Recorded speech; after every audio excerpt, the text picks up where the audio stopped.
Spain is riding to the rescue of its troubled savings banks. According to the Wall Street Journal, Spain may inject as much as $40 billion in the so-called Cajas in the coming days.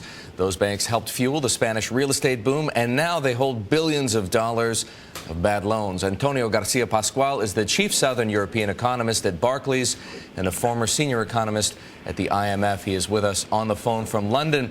So, Antonio, what does this development tell you? What does it signal about the trouble in Spain's banks and possibly Spain's need, maybe, for a bailout?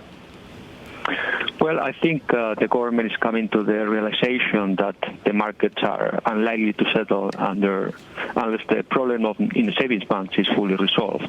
This is really the issue right now that is pending. The government has already taken fiscal adjustment, labor market reform, and pensions. So this is the pending issue, and it's a systemically important one. It may not be that the large systemic bank in Spain may need capital, but definitely many of the cajas do need capital, and the amount that you mentioned is sizable, is significant.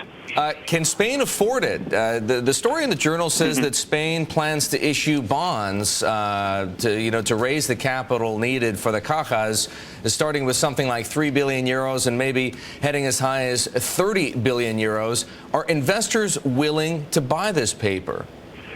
That is the issue. I don't think it's an issue of affordability or solvency, because the public debt of Spain is relatively low compared to European standards.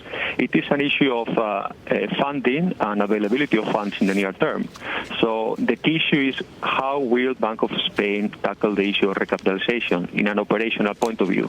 Is it going to be by raising money right now in the market, or is it going to be by putting maybe a recapitalization bond into the cajas? I think the important issue is here that the size of the recapitalization is significant, but it can be handled from the perspective of solvency of the sovereign, because the debt to GDP will not go to a very high level. Antonio, one last question. Spain appears to be getting out ahead of the next round of European stress tests. Where else in Europe might we find banks trying to preemptively, or at least a country trying to preemptively recapitalize its banking system?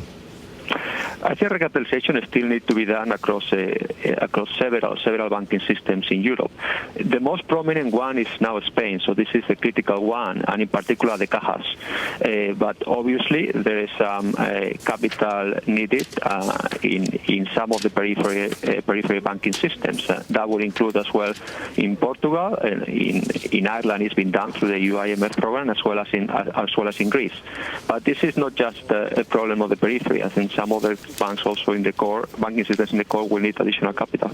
Antonio, thanks for joining us. Antonio Garcia Pascual, chief Southern European economist at Barclays, with us here on the Inside Track.